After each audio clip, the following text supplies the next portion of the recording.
toată lumea și bine v-am regăsit la un episod. Astăzi vom juca Stumble Guys și vom încerca toate eventurile aici. Erau mai multe. Știu. Bine, nu mai este Yetis. Nu mai știu cum.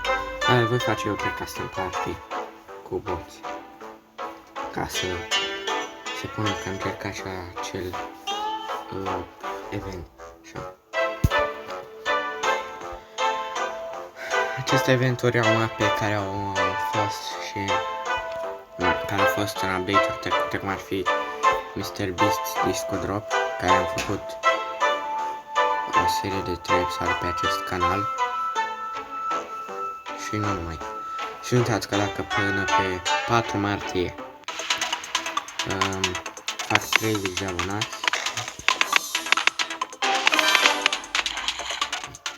am vlog. Voi mai încerca o dată.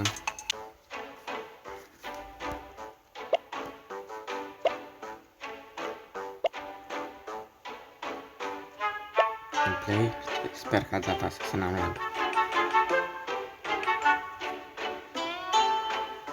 Dacă ați auzit în videoclipul de acum 2 zile, în acela cu Roblox Hide and Seek, dacă ați auzit niște sunete puternice pe fundal, acum am aflat și de ce, pentru că eu stau aproape de școală și la școala noi se face un teren de fotbal și era încă mai este în proces de facere, dar atunci nu știu ce făceau și se auzeau sunete mai puternice.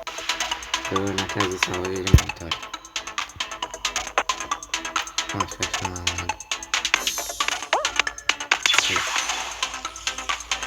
Mai lag. Ia.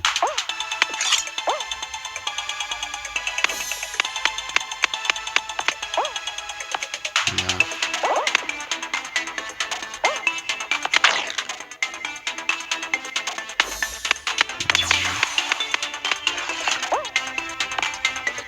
Asta ar trebui să spară cum se face așa. Să spară eu la acolo, nu uite cum e.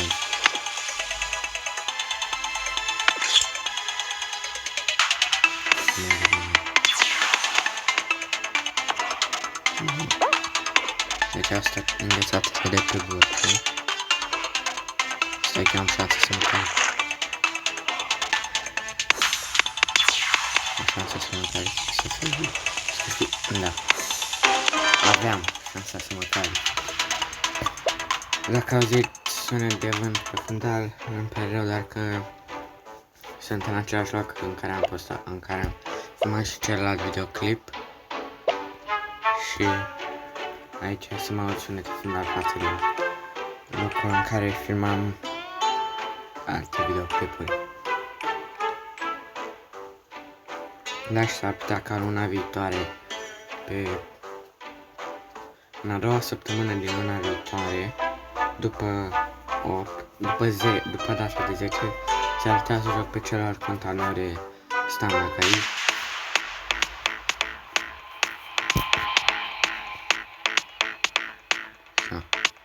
La mine merge mai greu să mișc camera, cum se cheamă, camera așa, după cum văd, așa, cred că se cheamă, eu zic camera, mai greu să mișc, așa, nu știu de ce. Și acum urmează una dintre cele mai grele mapuri, după părerea mea. Spuneți-mi în comentarii la unul dintre short-uri, că am mai avut comentarii activate în short-uri, care vi se pare cea mai grea mapă pe Stumble Guys. Partea la început, știți de ce îmi place? Pentru că nu te de la început respawnează fix ori cu din asta mai înainte, ori fix pe asta, ori pe, da, cum zic. Nu știu cum să explic, adică vă respawnează fix acolo de unde ați căzut. Îmi place când vin mingile mele. Asta e foarte chiar nu știu și cum să arată. Îți dau un fel de boost pe aici în față.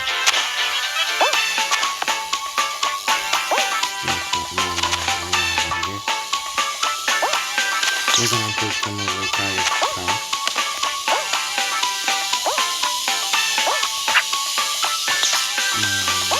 Ok, mă stau în aici. Asta e foarte bine.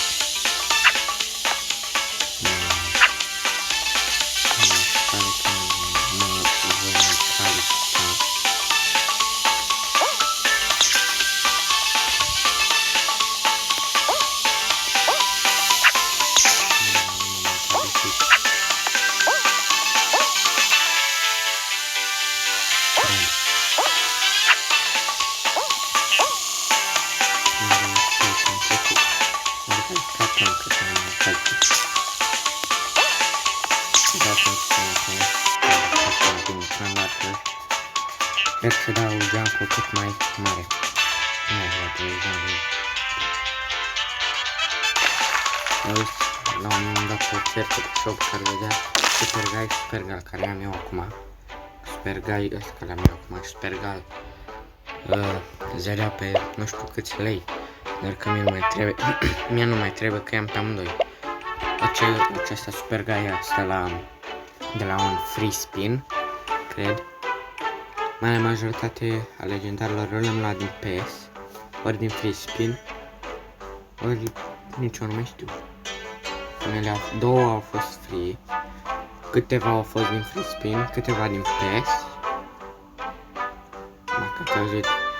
Dacă auziți un sunet de tir, mă pare rău dacă camera în care filmează până și mă aproape sal față de camera în care filmam.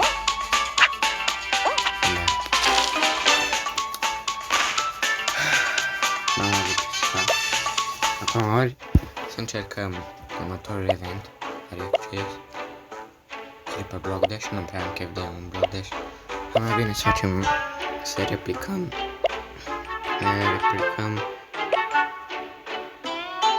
Yetis, cum? Nici eu nu mai știu cum, dar încercăm Yetis Yetis, așa. E bine că pe Summer Guys s-au băgat și mapele noi, adică Block Dash legendare. Îmi pare bine că s-a băgat pe... Stai, aici am inversat. Îmi pare bine că s-a băgat și legendare Block Dash pentru că...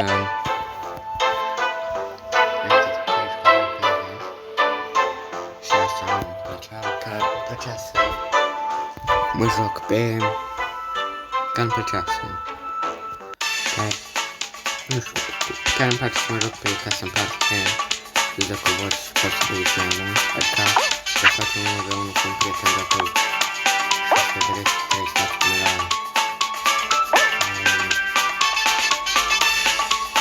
Asta mă...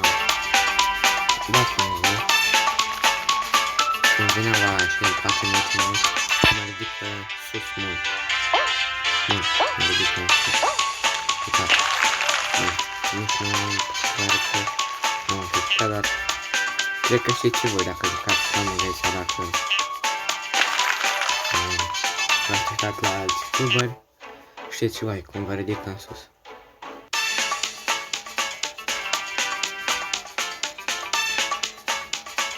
Ok, nu să nu dacă sunt voi.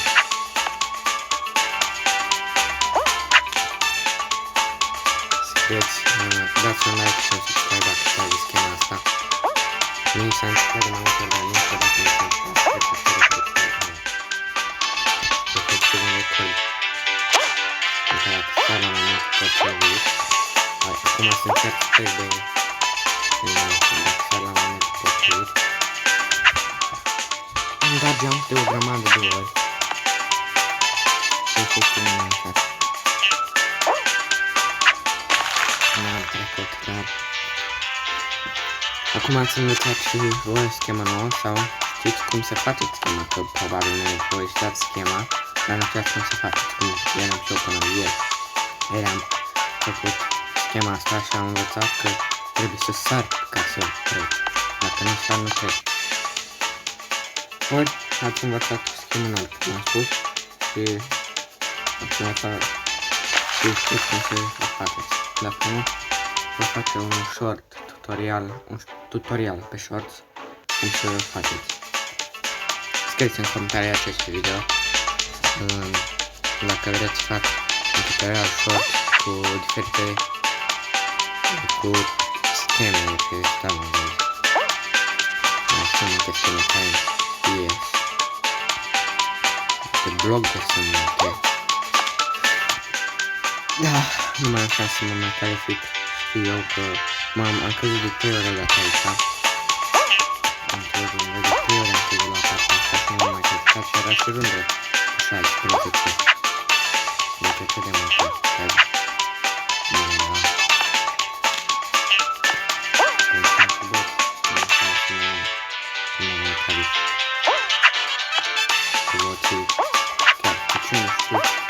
Sunt programați toți. Oricum am câștigat hrana și pe un canal normal. Ok. Nu uitați să scrieți în comentarii dacă vreți să fac o short serie cu tutoriale de tricuri pe standard. Și nu uitați că acum m-am gândit ce voi face dacă ajung la 30 de națiune pe 4 martie. Voi face o serie pe acest canal în care fac mape pe standard, guys. Cam a fost cu acest episod. Ne revedem la următorul. Pa, pa!